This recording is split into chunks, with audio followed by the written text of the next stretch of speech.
The world has always watched Prince Harry's life like a royal stage play, where every moment is analyzed, every word dissected, and every choice becomes a headline. From the little boy who walked behind his mother's coffin, to the rebellious young man accused of scandal after scandal, and finally to the prince who dared to leave it all behind for love. Harry's story has always carried an air of drama, but nothing, absolutely nothing, could prepare the world for the shocking revelation that was about to shatter his reality. It began with a whisper, a quiet murmur deep within the hallowed halls of Buckingham Palace, passed between aides and advisors with hushed voices and downcast eyes. A secret so explosive it threatened not just a marriage, but the very fabric of trust and lineage within the royal family. At the center of it all stood Harry, loyal son, devoted husband, loving father, now about to confront a truth he never imagined possible. Archie might not be his son. Before we continue, please hit the like button, subscribe to the channel, and turn on the notification bell for updates. For months, tension had simmered between Harry and his father, King Charles III. The world assumed it was about money, titles, and the Sussexes' very public criticism of the monarchy. But behind closed doors, there was another layer entirely, one so private it had remained hidden even from Harry himself. It started years ago, quietly and methodically, after Meghan gave birth to Archie. Charles, ever the custodian of royal bloodlines, had allegedly commissioned a private investigation, including a secret paternity test. His motivations, some say, were rooted in tradition and the fear of scandal. Others suggest he acted out of spite, resentment toward Meghan, and distrust of her intentions. Whatever the reason, Charles had held the results in silence, until now.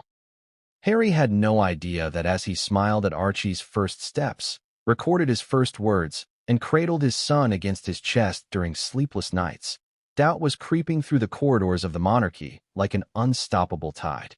The final blow came on a cold spring afternoon when Harry received a call from his father. Charles's voice was calm, almost too calm, as he asked Harry to meet him alone at Clarence's house. Harry hesitated, his stomach twisting with unease. He couldn't have known then that he was walking into a conversation that would leave his world in ruins. When he arrived, the air was thick with formality. Charles sat with a file on the polished oak desk before him, his expression unreadable. "Harry," he began slowly, "there is something I must tell you, and it will not be easy." At first, Harry thought it was another lecture about duty or the importance of returning to the family fold. But when Charles slid the file across the desk, Harry froze. Inside were documents, test results, and photographs. The results were verified multiple times, Charles said softly. "Archie, he isn't your biological son." The words hung in the air like a blade. Harry's ears roared, his hands shook, and a hollow ache filled his chest. He opened the file with trembling fingers, reading the scientific language he could barely comprehend. His mind screamed for it to be a mistake. "How could you do this?" Harry's voice cracked with fury and disbelief. "How could you go behind my back like this?" Charles looked pained, but his tone was firm. "I had to be sure. Not for myself, Harry, for the institution, for the monarchy. You deserve the truth, no matter how devastating it may be." Harry staggered back, clutching at the edge of the desk as though the room itself were tilting beneath him. His memories flooded in. Every moment with Archie, every smile, every tear. Was it all a lie? As the reality of the revelation began to sink in, Harry felt two emotions warring inside him. A fierce love for the little boy who called him daddy and a corrosive, unrelenting sense of betrayal, not just toward Meghan, but toward his entire life. Meanwhile, Meghan's reaction to Harry's confrontation would prove equally shocking. According to palace insiders, Harry demanded answers, his voice breaking with raw emotion. Meghan, they say, initially tried to calm him, insisting the test results were fabricated, part of a royal smear campaign to destroy their family. But Harry, exhausted by years of conflict and growing mistrust, couldn't shake the doubts now festering in his heart. The stage was set for an emotional and legal firestorm. Advisors began whispering about annulment, custody battles, and financial settlements. The monarchy braced itself for another public scandal of unimaginable proportions. And Harry, caught between the child he adored and the woman he once gave up everything for, stood on the precipice of the most painful decision of his life. But even as the storm gathered around him, one question lingered in Harry's mind, haunting him like a specter. If Archie wasn't his son, then whose was he? The answer to that question, and the choices Harry would make in the days to come, would change everything, not just for the Sussexes, but for the House of Windsor itself. And as this shocking royal saga unfolded, the world was left asking, how far would you go for the truth? And when the truth destroys the foundation of your life, can you ever truly recover? This is not just a story of love and betrayal. It is a story of power, bloodlines, and a prince's desperate search for identity in a world that never lets him forget who he is. Stay with us as we uncover the secrets, the lies, and the emotional wreckage left in the wake of the DNA bombshell that shook the royal family to its core. Because what happens next will leave you breathless. Harry's story began, like so many tragic tales, with a fairy tale. It was a love story that seemed to break all the rigid, time-worn traditions of the British monarchy. A rebellious prince had found the woman of his dreams, and together they promised to rewrite the rules of royal life. But even fairy tales have shadows lurking beneath their glittering surface. When Harry met Meghan Markle in the summer of 2016, it was as though fate had conspired to bring two worlds together. He was the prince whose every move was scrutinized by the press, labeled alternately as the spare heir and the party prince. She was a biracial American actress, successful in her own right, but wholly unprepared for the level of attention she would face as Harry's partner. Their first meetings were cloaked in secrecy. Away from prying eyes, in the privacy of Soho House and quiet corners of Kensington, they fell for each other quickly. Harry was captivated by Meghan's beauty and her sense of purpose. She was equally enthralled by Harry's vulnerability, his open heart, and his willingness to stand apart from his family's rigid traditions. But even then, whispers began. Royal aides, steeped in the etiquette of centuries-old protocol, raised concerns about Meghan. Was she prepared for the relentless pressure? Could she handle the scrutiny of the tabloids? And most importantly, did she understand what it truly meant to marry into the firm? For Harry, it didn't matter. He had found love, and for the first time in years, he felt alive again. Meghan brought light and color into his world. They laughed, traveled, and shared dreams of a future unbound by royal expectations. In Meghan, Harry believed he had found not only a partner, but a soulmate willing to fight beside him. Their romance became public knowledge after a photographer captured Meghan leaving Harry's Nottingham cottage in the early hours. What followed was a media frenzy unlike any Harry had ever seen. Old wounds reopened as he watched Meghan endure the same vicious tabloid attacks his mother, Princess Diana, had faced decades earlier. The parallels were too much for him to ignore. Determined to protect her, Harry issued a rare and emotional statement condemning the press for its wave of abuse and harassment. He stood by Meghan as critics questioned her past relationships, her family drama, and even her intentions. But his defense of her would come at a cost. Behind the walls of Buckingham Palace, murmurs grew louder. Some senior royals reportedly questioned whether Meghan was the right fit. Traditionalists clung to the idea that a royal consort should be discreet, obedient, and above reproach. Meghan was outspoken, confident, and fiercely independent, a modern woman who refused to shrink herself to fit into an outdated mold. Harry's resolve only deepened. In November 2017, the couple announced their engagement. It was a moment that felt like a triumph, a modern prince and his Hollywood bride-to-be, breaking barriers and embodying a new, progressive monarchy. The wedding plans began immediately, and the world watched as Harry and Meghan prepared to say, "I do," in Windsor Castle's St. George's Chapel. But even as the public swooned over their romantic love story, trouble brewed behind the scenes. Royal insiders whispered about tension between Meghan and palace staff. Reports surfaced of Meghan's demanding nature and her refusal to adhere to royal hierarchy.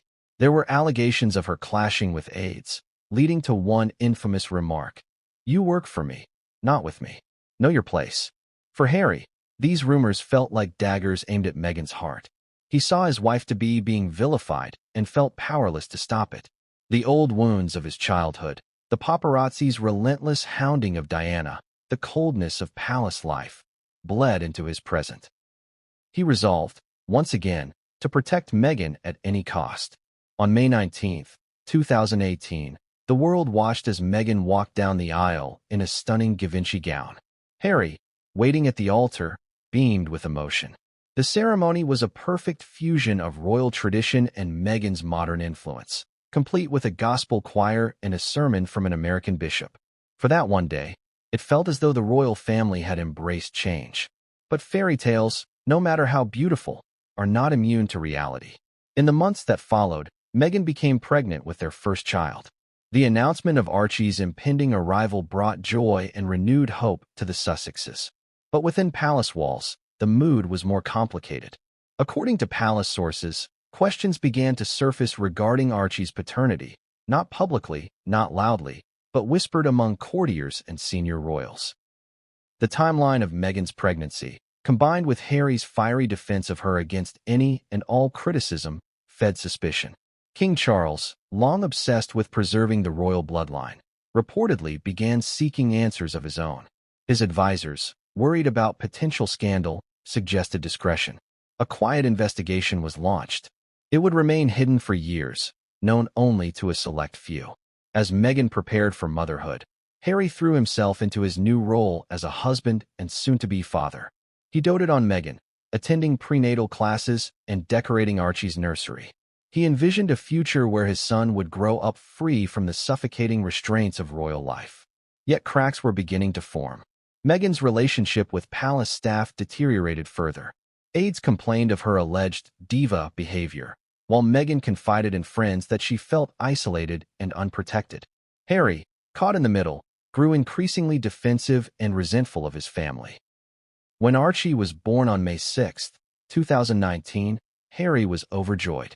Holding his son for the first time, he reportedly whispered, "You've made me the happiest man alive." In that moment, all his fears and doubts melted away.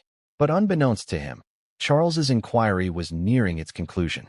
A paternity test, conducted in secret with samples obtained through undisclosed means, had yielded results that would shake the monarchy to its core. Harry had no idea.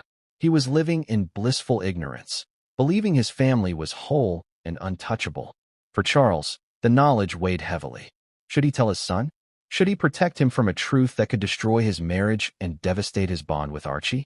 The answer would come years later, as Harry's relationship with Meghan began to falter under the strain of public scrutiny and private doubts. It would be the catalyst for an emotional and legal reckoning that would leave Harry questioning everything. His marriage, his role as a father, and even his place within the royal family. And as the storm gathered strength, one thing became clear. This was not the fairy tale Harry believed it to be. This was the beginning of a painful unraveling. The walls of Buckingham Palace have stood for centuries, guarding secrets too explosive to ever see the light of day. Within those stone corridors, the weight of tradition and duty has often demanded impossible choices. And for King Charles III, one of the heaviest decisions he ever faced was wrapped not in crowns or statecraft, but in the delicate life of his youngest son and a child whose existence stirred quiet questions in the royal bloodline. Charles had always been a man of control, of caution.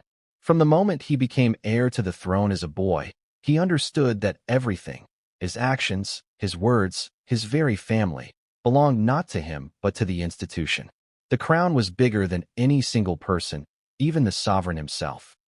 So when murmurs about Harry's marriage and the circumstances surrounding Archie's birth reached his ears, Charles felt a cold sense of dread coil in his chest. At first, he dismissed them.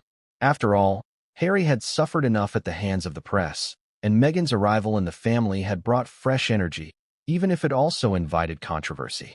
But the whispers refused to die. Advisors came to him quietly, sharing troubling observations, timelines that didn't quite add up. Aides who swore they'd overheard Meghan speaking in hushed tones to an unknown man on late-night phone calls. And then there were the curious remarks from Meghan's estranged family members, her own father, Thomas Markle, hinting at secrets she hadn't shared with the public. It could have been nothing. It could have been malicious gossip born from resentment of Meghan's outsider status. But Charles knew the stakes. This was not just about Harry's happiness. This was about the royal bloodline, about ensuring the line of succession remained untainted in the eyes of history.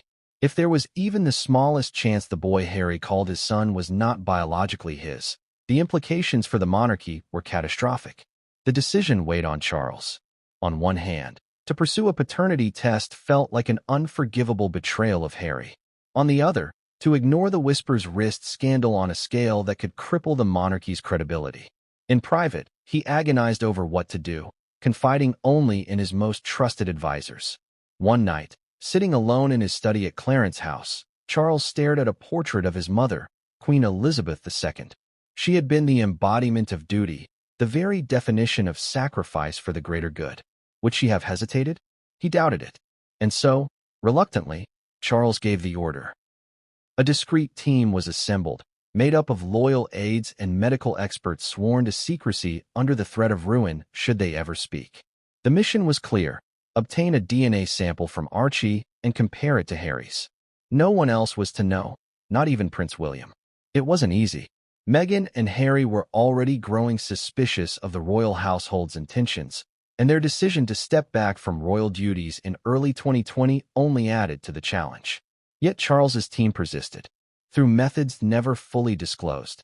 Even to this day, they acquired what they needed: strands of Archie's hair from a brush left in Frogmore Cottage.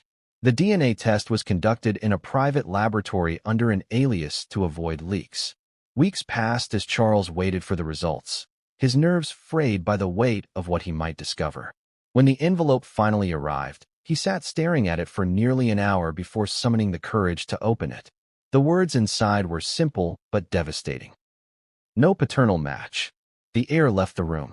Charles felt an ache in his chest that was equal parts sorrow and vindication. Archie was not Harry's biological son. The monarchy's bloodline was, on paper, preserved. But at what cost? Charles thought of Harry, not as a prince or a public figure, but as his boy, the child who had clung to his hand after Diana's death, the one he had tried and failed so often to reach as a father. What would this revelation do to him? For weeks, Charles kept the truth to himself, confiding only in his closest aide. He watched Harry from afar. Harry, who had thrown himself so completely into fatherhood. In photos, Charles saw his son's joy and pride as he cradled Archie, taught him to walk, and whispered words of comfort into his tiny ears. How could he shatter that? But the whispers didn't stop. Meghan and Harry's relationship with the royal family grew colder, and their interview with Oprah Winfrey sent shockwaves through the institution. Harry accused his father of cutting him off, of abandoning him when he needed help most. Meghan spoke of her pain, her isolation, and her suicidal thoughts during her time as a working royal. Behind the scenes, Charles struggled with his conscience. Should he tell Harry and risk destroying his marriage? Or should he remain silent and allow the lie to persist? Then came the tipping point. An aide approached Charles with troubling information. Meghan had reportedly been in contact with a man from her past during her early relationship with Harry. There was no hard proof of infidelity, but the suggestion alone was enough for Charles's advisors to urge action. This can't stay hidden forever, one warned. Better it come from you than from the press. And so, Charles made his decision. He would tell Harry the truth, but he would do it carefully, privately, and with as much compassion as he could muster. The meeting was arranged under the pretense of a father-son reconciliation. Harry, wary but still craving his father's approval, agreed to meet. Charles rehearsed what he would say a dozen times, each attempt failing to make the revelation sound any less cruel. As he waited for Harry to arrive at Clarence House, Charles felt the weight of centuries pressing down on him. This wasn't just about his son anymore. This was about the monarchy's survival. When Harry finally walked through the door, smiling faintly, Charles felt his heart twist. He didn't know then that this conversation would not only unravel Harry's marriage, but also set off a chain of events that would bring the House of Windsor to its knees. This was only the beginning. From the very moment Meghan Markle stepped into the royal sphere, she was a force unlike anything Buckingham Palace had ever seen. Elegant, articulate, and fiercely independent, she brought a modern edge to an institution steeped in centuries of rigid tradition. But what at first seemed like a breath of fresh air quickly became a brewing storm. Behind palace walls, Meghan's presence was met with admiration from some, but growing unease from many. And as the months passed, what started as subtle friction escalated into a full-blown war of personalities and ideologies. For Meghan, the transition from Hollywood actress to Duchess of Sussex was jarring. In California, she had been celebrated for her humanitarian work and her advocacy for women's rights. On the set of Suits, she was admired for her poise and determination. But in London, under the glare of a centuries-old monarchy and an often hostile press, every move she made was questioned, every word she spoke dissected. At first, she tried to adjust. Meghan reportedly threw herself into royal duties with vigor, eager to make an impact. She supported charitable causes, visited communities, and brought a fresh approach to royal engagements.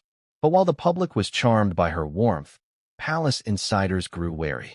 Meghan's habit of speaking her mind, of asking why rather than accepting because that's how it's done, clashed with the deeply ingrained culture of deference within the royal household. The first real signs of strain surfaced during preparations for her wedding to Harry. According to multiple reports, Meghan clashed with palace staff over protocol and logistics. There were claims that she had reduced one aide to tears over disagreements about flower arrangements, though Meghan's friends insisted the reverse was true, that she had been left sobbing by Kate Middleton in an argument over bridesmaid dresses. In one particularly infamous incident, Meghan was alleged to have told a senior aide, "You work for me, not with me. Know your place." Whether true or not, the remark spread like wildfire through palace corridors. Staff began referring to her in hushed tones as Duchess Difficult, a nickname that would later make its way into the tabloids. Harry, protective to a fault, saw these tensions as echoes of the mistreatment his mother endured decades earlier. To him, Meghan was a victim of the same outdated and suffocating culture that had driven Diana to despair. He reportedly confronted palace aides more than once, demanding they show his wife the respect she deserved. But within the royal hierarchy, such confrontations only deepened resentment. Meghan's expectations for autonomy and her Hollywood-honed confidence clashed with an institution that prized humility, restraint, and above all, conformity. Complicating matters further were Meghan's strained ties with her own family. Her father, Thomas Markle, made headlines by staging paparazzi photos ahead of her wedding, then publicly criticizing Meghan when she cut off contact with him. Half-siblings Samantha and Thomas Jr. gave inflammatory interviews to tabloids, painting Meghan as cold and calculating. For the royals, already on edge about the media circus, this was yet another reason to question Meghan's judgment. Behind the scenes, Harry and Meghan's relationship with the other senior royals was becoming increasingly awkward. While Prince William and Kate initially welcomed Meghan warmly, sources claim the camaraderie quickly faded. Harry felt his brother wasn't doing enough to support Meghan amid her struggles, while William was reportedly concerned about Harry's whirlwind romance and how quickly the relationship had progressed. Palace staff began leaking stories to the press, some exaggerated, others entirely fabricated, painting Meghan as a diva. The media frenzy grew more vicious by the week. Headlines scrutinized everything from her choice of nail polish to the way she cradled her baby bump. Even her mixed-race heritage became a target for veiled and not-so-veiled racism in certain tabloids. By the time Archie was born, Meghan felt besieged. Friends reported that she often broke down in tears, overwhelmed by the constant negativity and what she perceived as a lack of support from the royal family. Harry stood by her side, but even he was beginning to fray under the pressure. Yet amid the personal turmoil, another, more insidious problem had taken root, one Harry was entirely unaware of. Within the highest levels of the palace, Charles's secret inquiry into Archie's paternity was already in motion. Meghan, though fiercely intelligent and aware of palace politics, had no inkling that her child's legitimacy was under scrutiny. Some speculate that the strain Meghan was under at this time may have contributed to her clashes with palace staff. Friends say she became increasingly paranoid, convinced that palace insiders were working against her. Her relationship with Harry, though strong, was not immune to the stress. Harry, too, had begun to notice subtle changes. Meghan would take private phone calls late at night, stepping out of the room and returning with a guarded expression. When he asked who she was speaking to, she would brush him off with vague answers about work or friends in California. If there were secrets, Harry chose not to press too hard. He had given up so much for Meghan, his military roles, his royal patronages, his very life in England. He couldn't bear to believe she might be hiding something from him. But others in the palace weren't so convinced. And as Meghan and Harry's relationship with the royal family deteriorated, Charles's advisors urged him to act. The monarchy could not afford scandal. By the time Meghan and Harry announced in January 2020 that they would step back as senior royals, the palace was already in quiet chaos. Meghan and Harry's move to North America was meant to give them peace. Instead, it gave Charles and his team the opportunity they needed to complete their investigation. As Harry and Meghan settled into life in California, far from the rigid expectations of royal life, the seeds of their undoing were quietly sprouting. Meghan believed they had escaped the crown's grasp, but the truth was that the crown had never let go. And as Charles prepared to share the results of his secret inquiry with Harry, Meghan's position in the family and her marriage was about to come under fire like never before. This wasn't just a story of a woman battling the establishment. It was a story of secrets, suspicion, and a prince whose loyalty to his wife would soon be tested in unimaginable ways. What neither Harry nor Meghan realized was that their time as a united front was coming to an end. For Harry, the move to California had seemed like the answer. It was a chance to leave behind the suffocating scrutiny of the press, the endless obligations of royal life, and the icy disapproval that seemed to hang over every interaction with his family. In Montecito, he and Meghan could finally breathe, or so he thought. At first, the change felt like freedom. The Golden Sun, sprawling estates, and celebrity neighbors offered a world far removed from the ancient stone walls of Windsor. For Meghan, this was a return to her comfort zone, her world of familiar friends and a culture that celebrated independence. For Harry, it was an alien land, though he tried to adapt for her sake. He built chicken coops, rode his bicycle through quiet streets, and laughed during video calls with Archie perched on his lap. But beneath the idyllic surface, something inside Harry was beginning to crack. In England, he had always been Harry, the prince, the son of Diana and Charles, the boy whose life was mapped out before he was born. In California, stripped of those titles and roles, he felt unmoored. He was no longer a soldier, no longer a working royal, and increasingly, no longer sure of his place in the world. He missed his brother. He missed his father. He missed a version of his life he had been so eager to leave behind, and that longing began to gnaw at him in quiet moments, late at night, when Meghan and Archie were asleep, and he found himself staring at the ceiling in silence. The divide between Harry and Meghan began so subtly, he barely noticed it at first. Meghan, energized by their new start, threw herself into projects, podcasts, book deals, documentaries. She was constantly on the phone with agents, producers, and friends. When Harry asked what she was working on, she gave him polite but vague answers. Just the usual, she would say with a quick smile before retreating into her home office. At first, Harry didn't question it. Meghan had always been ambitious, and he admired that about her. But as weeks turned into months, he found himself excluded from more and more conversations. Decisions about their future, about their brand and public image, were made without him.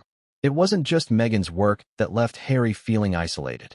Calls to his brother William went unanswered. Messages to his father were met with stiff replies, or, more often, silence. He told himself they were busy, that the hurtful words exchanged during their split from the family would take time to heal. But deep down, Harry feared the rift was permanent. Even old friends seemed to be slipping away. Many of them had stayed in England, tethered to the circles Harry had abandoned. When they did speak, their conversations felt awkward, forced. "You've changed, mate," one said during a strained call. "Don't forget where you came from." That phrase haunted Harry. Don't forget where you came from. Where did he come from? A palace that felt more like a gilded prison?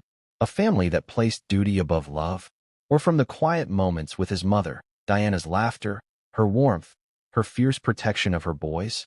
It was Diana's memory that sustained Harry as he navigated his new life. But even that was beginning to feel distant. He feared he was losing touch with who he was, and worse, with who he wanted to be. And then there were the whispers. Harry first heard them during a heated phone call with a former aide who had stayed loyal even after Megxit. The aide's voice was low, hesitant, as though afraid to speak the words aloud. "Harry, there's something you should know. It's about Archie." Harry felt his chest tighten. "Your father, Charles, he's been looking into things.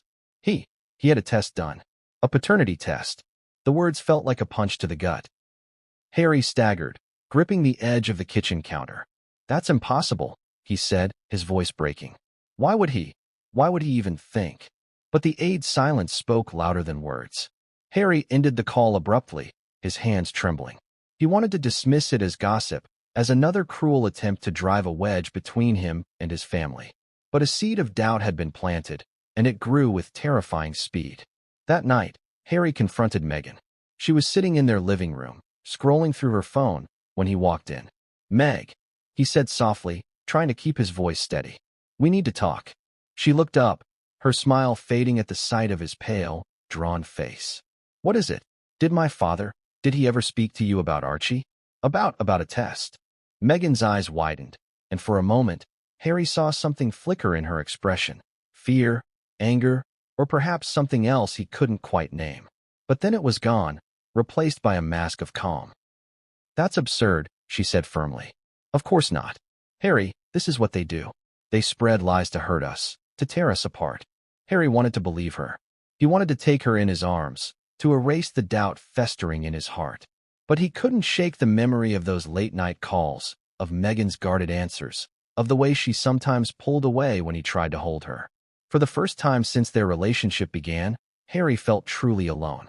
As days passed, he noticed things he had ignored before.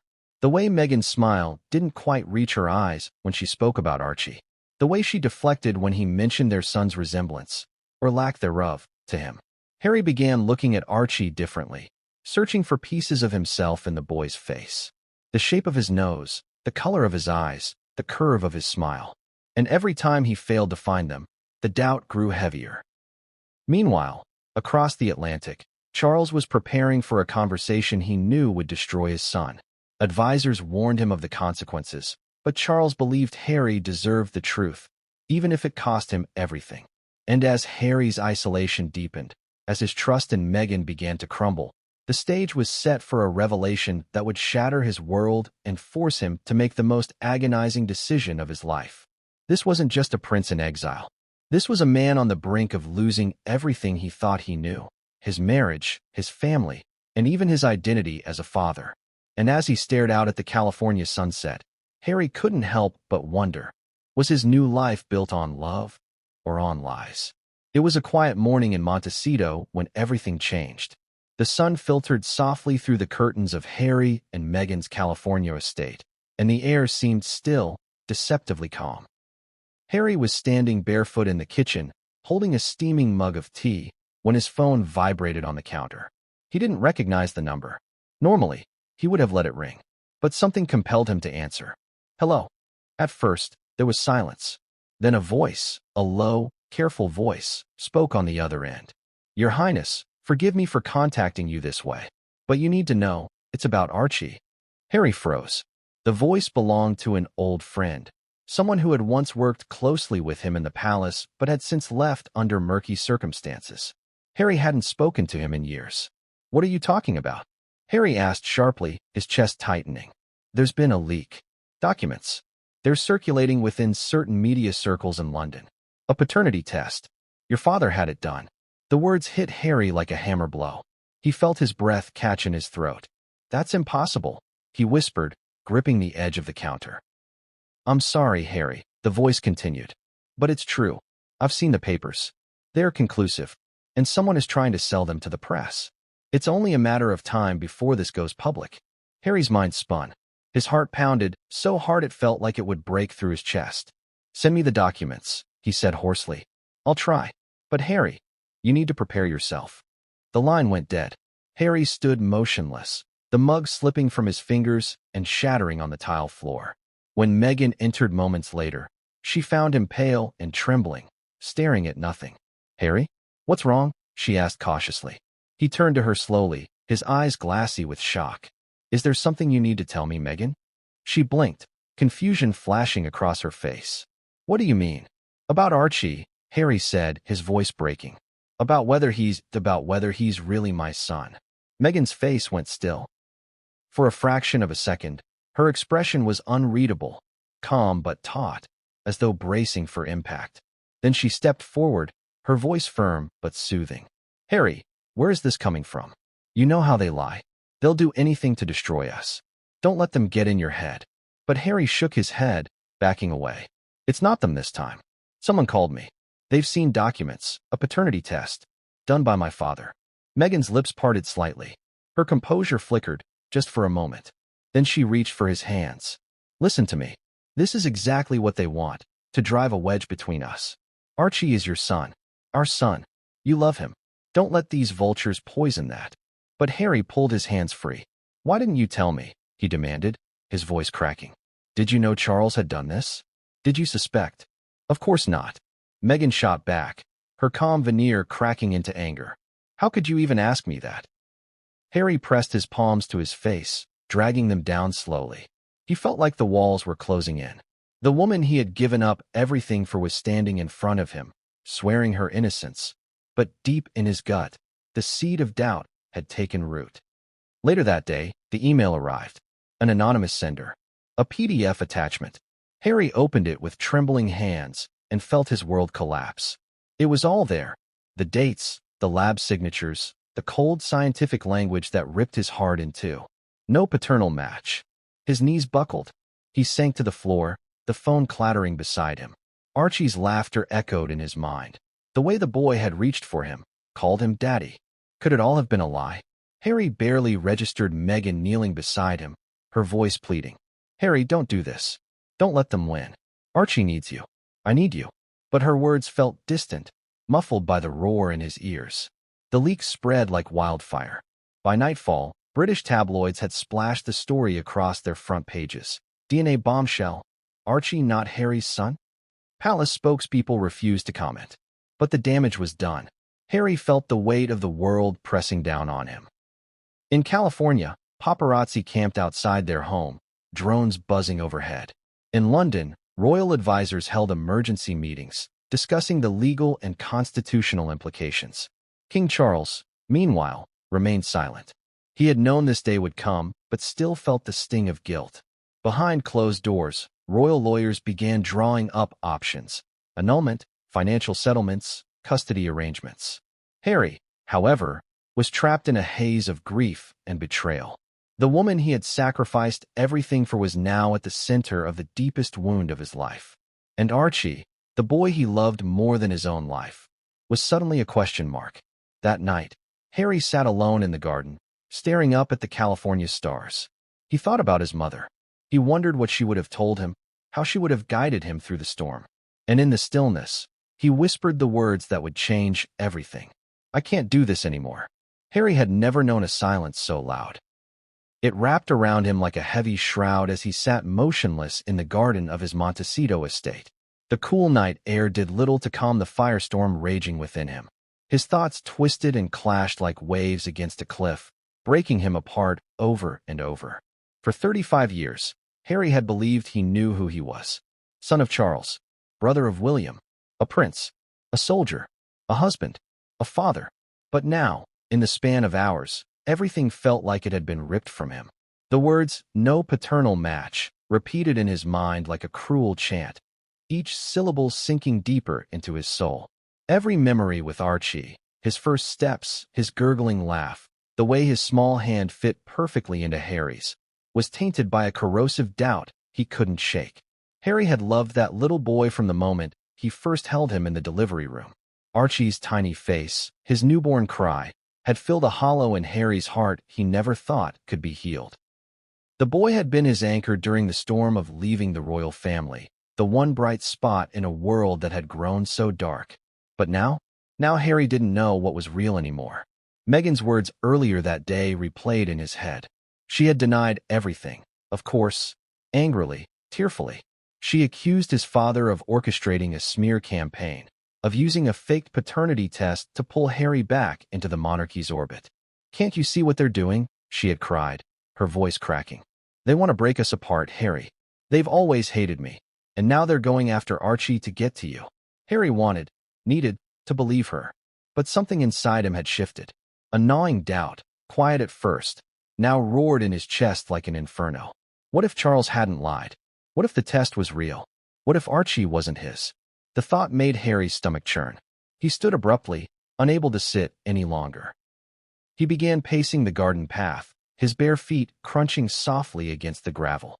When Meghan approached him later, her steps were hesitant, her voice gentle. "Harry, please come inside. We need to talk." He turned to face her, his eyes hollow. "Talk? About what?" "About how you let me believe a lie. About how I gave up everything, my family, my country, for you." Meghan's face tightened.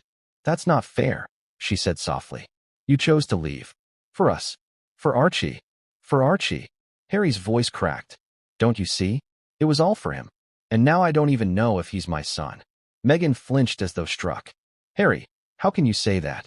You're his father in every way that matters.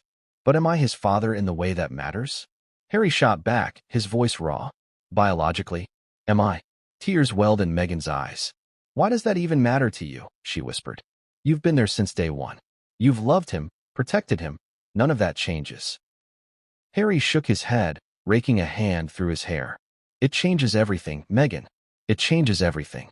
He turned and walked away, leaving her standing alone in the moonlit garden. That night, Harry didn't sleep. He sat in Archie's room, watching his son's small chest rise and fall with each breath. The boy was so peaceful, so innocent, clutching a stuffed bear to his chest. Harry reached out, brushing a lock of hair from Archie's forehead. "You're my little boy," he whispered. "You'll always be my little boy." But deep inside, a cold voice whispered back, "What if he isn't?" The next morning, Harry called Charles. His father's voice was calm but somber. "Harry, I'm sorry you had to find out this way." "You had no right," Harry said quietly. "I had every right," Charles replied. "You are my son. The crown is my responsibility. And so is protecting our family's legacy." "Legacy?" Harry's voice trembled with anger. "What about my life? What about Archie's life? Did you even think about what this would do to us?" "I thought about it every day," Charles admitted. "But the truth has a way of surfacing whether we want it to or not." Harry closed his eyes, fighting back tears. "Do you have any idea what you've done?" Charles was silent for a long moment. Then he said softly, "I've done what I thought was necessary. The rest is up to you." Harry ended the call without another word. The days that followed were a blur. Meghan tried to mend the growing chasm between them, but Harry was distant, cold. He spent hours alone, walking along the cliffs near their home, staring out at the vast ocean and wondering how his life had come to this. One evening, he confided in a close friend over the phone. "I don't know what to do," Harry said, his voice hoarse. "I love Archie with all my heart. But every time I look at him now, I see the question in his eyes. What if he's not mine? What if I'm just living a lie?" The friend's voice was gentle. "Harry, only you can decide what matters more, the truth in your blood or the truth in your heart." But Harry didn't know if he could make that choice. At the same time, pressure was mounting from across the Atlantic. Royal advisors were leaking carefully worded statements to the press, framing the scandal as a tragedy for the monarchy and a betrayal of Harry's trust. Lawyers drafted documents in secret, preparing for the possibility of annulment. And through it all, Meghan remained steadfast, her face calm, but her eyes betraying flickers of fear. One night, as they sat in silence at opposite ends of their sprawling living room, Meghan finally spoke. "Harry, if you can't forgive me, if you can't move past this, then maybe we should let each other go." Her words hung in the air like a death knell. Harry looked at her, really looked at her, and saw not the woman he had fallen in love with, but a stranger sitting in her place. "I don't know if I can move past this," he said softly. "And I don't know if I can stay." The next morning, Harry packed a small bag. He kissed Archie's forehead as the boy slept, a tear slipping down his cheek. "I love you, little man," he whispered. "Don't ever forget that." Then he walked out the door, unsure if he would ever return. Buckingham Palace had endured centuries of scandal, betrayal, and intrigue. But within its ancient walls, the whispers about Harry and Meghan were like fuel on a fire already threatening to consume the monarchy from within. When news of the DNA bombshell reached the highest levels of the palace, royal advisors wasted no time moving into action. This was not just a family drama. To them, it was a constitutional crisis waiting to explode. If Archie was not Harry's biological son, questions of succession and legitimacy could ripple through the monarchy in ways no one wanted to imagine. For the advisors, their mission was clear. Contain the fallout, preserve the institution, and protect the crown at all costs. At the heart of the response was Sir Geoffrey Walsh, the the Queen's most trusted former aide who had remained on as an unofficial counselor to Charles. A veteran of royal crises, Walsh had guided the family through Diana's death, the abdication rumors around Prince Andrew, and countless media storms. But this, he confided to a colleague, is the most delicate situation we've ever faced. This isn't just about Harry. It's about the survival of the monarchy itself. An emergency meeting was called at Clarence House. Present were Charles, Camilla, Prince William, and a small circle of senior advisors. The room was heavy with tension as Walsh laid out the options. The situation demands swift and decisive action, he said gravely. If handled correctly, we can preserve the dignity of the crown and protect the line of succession. But if this spirals further, it could irreparably damage public trust in the monarchy. Charles sat rigid in his chair, his face pale, but his voice calm. We need to think of Harry, he said quietly. He's my son. I won't see him destroyed by this. Walsh nodded. With respect, Your Majesty, the Sussex situation has already caused significant harm. The interview with Oprah, the Netflix documentary, the accusations. This is an opportunity to bring closure. But it must be done carefully. The strategy was twofold: manage public perception and prepare the legal groundwork for an annulment. Royal lawyers were instructed to explore every possible avenue. Though Harry and Meghan's union had produced Archie, if the boy was not Harry's biological child, there were arguments to be made under British law that the marriage had been entered into under misrepresentation. It would not be a divorce in the traditional sense, one lawyer explained. It would be a declaration that the marriage is null and void, as though it never existed in the eyes of the church and the state. The prospect made Charles's stomach twist. For all his faults as a father, he had seen the pain Harry endured as a boy in the wake of Charles and Diana's bitter divorce. To put his son through that kind of scrutiny again, on a global scale, felt almost unbearable. But William was more pragmatic. Harry's already halfway gone, he said bluntly. We've all seen it. He doesn't trust any of us anymore. If we don't act, we'll lose control of this narrative, and the monarchy will pay the price. Camilla, who had long endured her own public vilification, spoke softly but firmly. If there's even a chance the child isn't his, we have no choice. The press won't let this go. Better that we set the terms than let Harry and Meghan do it. Meanwhile, in California, Harry had retreated into himself. The once vivacious prince who had fought so hard for love now seemed hollowed out, his every step heavy with grief. Meghan tried to reach him, sending text after text, leaving voicemails he didn't return. Archie's laughter echoed through the house, a painful reminder of the little boy at the center of it all. Harry's lawyers were soon contacted by representatives of the crown. The message was polite but firm. Discussions regarding the marriage's future needed to begin immediately. At first, Harry resisted. She's still my wife, he told his lawyer bitterly. And Archie, he's still my son. But his resolve began to crack as the weight of everything pressed down on him. Royal aides began floating the idea of a quiet separation. Harry would be given time and space to consider his options, away from Meghan and the media circus. The arrangement, they suggested, would protect Archie from the glare of public scrutiny. Behind the scenes, contingency plans were drafted. Titles would be stripped. Financial settlements were calculated. Custody scenarios were mapped out. Even the wording of potential public statements was debated at length. The aim was to make the process as swift and dignified as possible, to present it to the world not as a scandal, but as a sad but necessary resolution to an untenable situation. But nothing about it felt dignified to Harry. When William reached out to his brother in what aides hoped would be a reconciliatory gesture, the call ended in shouting. You've been waiting for this, haven't you? Harry yelled. You never liked her. You wanted me to fail. That's not true, Harry, William replied evenly. But you need to wake up. You've been living in a fantasy, and now the whole world can see it. Harry ended the call with his hands shaking. For Harry, every conversation felt like an ambush. Every offer of help felt like manipulation. He trusted no one, not his father, not his brother, and, increasingly, not Meghan. As royal advisors stepped in, the decision about the marriage's future seemed less and less like Harry's to make. It was no longer just about Harry and Meghan. It was about the crown, the institution, and centuries of tradition. And the machine of monarchy, cold, efficient, and relentless, was now fully in motion. Harry felt like he was standing at the edge of a cliff, the ground crumbling beneath his feet. Every direction looked the same, uncertain, treacherous, and painfully steep.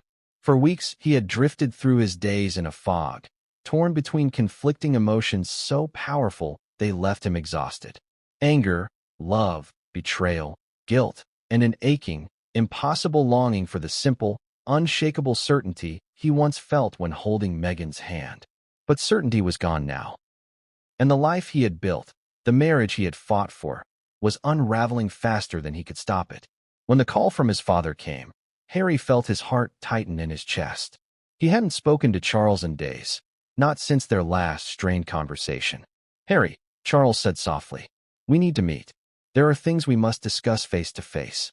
This can't wait any longer." Reluctantly, Harry agreed. 2 days later, he boarded a private flight to London, leaving California behind. Meghan didn't see him off. Their last conversation had ended in icy silence, each too wounded and wary to find the words that might have bridged the chasm between them. On the flight, Harry stared out the window, the familiar English clouds stretching endlessly below. He thought about Archie, the way his son's small arms wrapped around his neck when he said goodbye, the soft whisper of "Daddy" that broke his heart all over again. When he landed at Heathrow, the air felt heavy, thick with the damp chill of winter. A black car waited on the tarmac to take him to Windsor. Charles was already waiting in his study at Clarence House when Harry arrived. The older man looked tired, older somehow than Harry remembered.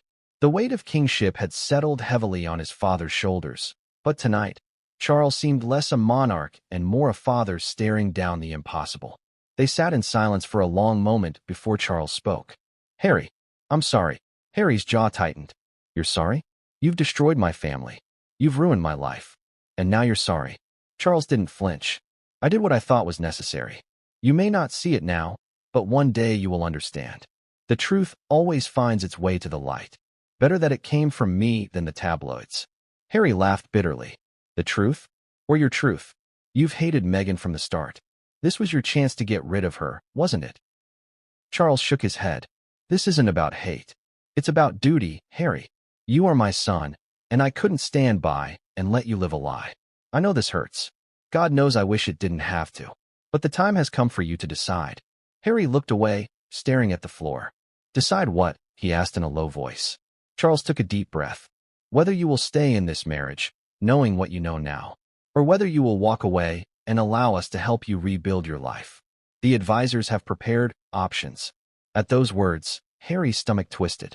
He felt sick. The cold efficiency of it all, the legal teams, the advisors, the carefully drawn-up plans for custody and annulment, made it clear this wasn't just about him and Meghan anymore. It was about the crown. And the crown didn't care about love. For hours, Harry and Charles spoke, their voices rising and falling as old wounds were opened and salt poured in. Harry accused his father of manipulation, of betrayal. Charles countered with appeals to logic and legacy. In the end, they agreed on only one thing. Whatever Harry decided would be his choice alone. That night, Harry stayed in one of the guest rooms at Clarence House. Sleep eluded him. He sat by the window, staring out at the rain-slicked streets below, and thought of Meghan. He remembered their first kiss in the rose garden at Kensington, their whispered promises of forever, the way she had looked at him on their wedding day, like he was her whole world. But then he remembered the cold distance in her eyes during their last fight, the evasive answers, the late-night phone calls she never explained. And he thought of Archie. Was he really Harry's son? Or was he the living embodiment of the greatest lie ever told to him? At dawn, Harry made his decision. When Charles saw him at breakfast, he knew immediately. "You've chosen," Charles said quietly. Harry nodded, his eyes red-rimmed but steady. "I can't stay," he said hoarsely. "I love her, but I can't live like this. The doubt will eat me alive. And Archie..." He broke off, unable to finish the thought. Charles placed a hand on his son's shoulder. "You're doing the right thing. It won't feel like it now, but in time." Harry pulled away. Don't try to comfort me. There's no right thing here. There's only pain." By the time Harry returned to California, the palace machinery had already begun its work. Advisors reached out to Meghan's legal team, outlining the terms of separation. Public statements were drafted, carefully worded to emphasize dignity and mutual respect. But behind closed doors, Meghan's reaction was anything but calm. "You're letting them win," she shouted, her voice sharp with fury and desperation. "After everything we've been through, after everything we've sacrificed, you're just going to walk away?" Harry's shoulders slumped. "I'm not walking away," he said softly. "I'm letting go. There's a difference." Meghan stared at him, her chest heaving. "And what about Archie? You're just going to abandon him?" Harry's voice broke. "Archie will always be my son in my heart. But if he's not mine, not truly mine, then he deserves to know the truth too, someday." The fight drained out of Meghan all at once. She sank into a chair, her face pale. "So that's it," she whispered. "After everything, this is how it ends." Harry stood for a long moment, looking at her, the woman he had once believed would be his forever. "I wish it didn't have to," he said. But deep down, he knew it did. Meghan had always been a fighter. From her earliest days as an actress in Hollywood, clawing her way up from minor roles to international stardom, to her time in the royal family where she battled relentless scrutiny and racial bias, she had survived storms that would have broken lesser spirits. But nothing, not even the venom of the British tabloids, had prepared her for this. Harry's decision to end their marriage hit her like a physical blow. At first, she couldn't comprehend it. After all they had endured together, the palace hostility, the media's unending cruelty, the public's divided opinion, surely this too could be overcome. But when she looked into Harry's eyes and saw only pain, doubt, and exhaustion, she realized with a pang of dread that she was losing him. Still, Meghan refused to go quietly. Her first instinct was to take control of the narrative. If there was one thing Meghan understood, it was the power of perception. In Hollywood, perception was everything. And in the world of royalty, it was even more potent. Her team in California swung into action. PR experts were called in, and lawyers began drawing up documents to protect her interests. Meghan had spent years cultivating her image as a modern, compassionate, empowered woman. That image could not be allowed to shatter, not now, not when everything was at stake. "We need to get ahead of this," her lead publicist advised during a tense Zoom call. "The palace will try to paint you as the villain. We can't let them define your story." Meghan nodded, her jaw tight. "What do you suggest?" "An exclusive interview. Sit down with someone you trust. Oprah, Gayle, someone sympathetic. Tell your truth before they bury you under theirs." But Meghan hesitated. She knew Harry would see such a move as a betrayal, and deep down, a part of her still hoped he might come back. "Not yet," she said finally. "Let's see how far they're willing to push before we make our move." Meanwhile, the legal battle began in earnest. Meghan's lawyers fought tooth and nail to block any attempt by the palace to strip her of titles or financial support. But more than money or status, Meghan's greatest fear was losing Archie. "They won't take my son from me," she told her attorneys, her voice steel. "Over my dead body." In London, the palace lawyers were equally determined. They argued that, given the questions surrounding Archie's paternity, Harry had every right to seek custody or, at the very least, regular visitation rights. For Meghan, it was unthinkable. Archie was her heart, her reason for surviving the darkest days. To imagine him growing up in England, surrounded by the same cold institution that had tried to destroy her, filled her with rage. "Harry doesn't even know who he is anymore," she vented to a close friend over the phone. "He's let them brainwash him. How can I trust him to raise Archie in that environment?" The friend, ever the diplomat, urged her to tread carefully. "Meghan, if you go to war with them, there's no coming back. The monarchy plays a long game. You can't outmaneuver them forever." But Meghan had no intention of surrendering. Privately, she began reaching out to allies in Hollywood and beyond. High-profile figures who had once sung her praises were asked to issue public statements of support. Social media campaigns were quietly coordinated to paint her as a devoted mother fighting against a heartless institution. In Montecito, Meghan arranged for a team of photographers to capture carefully curated images of her with Archie, laughing together in the garden, reading books under a tree. These photos, released strategically to the press, were meant to remind the world of her maternal devotion. But behind closed doors, Meghan's calm facade was beginning to crack. Late at night, after Archie was asleep, she would pace the length of her bedroom, her mind racing. She replayed every conversation with Harry, every argument, every tearful plea. Could she have done something differently? Was there a moment when she lost him for good? Her thoughts often turned to the whispers she had long ignored, the courtier's suspicions, the carefully veiled barbs in the British press. She's not suitable for him. She's using him. She's hiding something. And then there was Charles. Meghan's anger toward her father-in-law burned hotter than ever. To her, Charles embodied everything toxic about the royal family. The obsession with image, the cold pragmatism, the ruthless willingness to sacrifice anyone to protect the crown. This is his doing, Meghan told her publicist during one late-night call. He's orchestrated all of it. And now he wants to erase me. The publicist was cautious. You need to be careful, Meghan. If you come out swinging, they'll come after you harder than ever. Is there anything they could use against you? Meghan hesitated. She thought of her estranged family, of old acquaintances in Hollywood who might be tempted by the promise of a fat paycheck from the tabloids. She thought of the things she had done, choices she wasn't proud of, that she had buried deep, praying they would never resurface. They have nothing, she said finally. And even if they did, I won't let them destroy me. But Meghan wasn't the only one planning her next move. Across the Atlantic, royal advisors were preparing for the possibility of a full-scale public relations war. Media outlets were quietly briefed, stories planted to counter Meghan's narrative. Leaks suggested that Meghan had manipulated Harry, isolated him from his family, and deceived him about Archie. The battle lines were drawn. For Harry, caught in the middle, the strain was unbearable. Every day brought new headlines, new accusations, new doubts. Meghan begged him to reconsider, to come back to her and Archie, but Harry felt torn in two. He loved Meghan. He loved Archie. But he also felt betrayed in a way he couldn't put into words.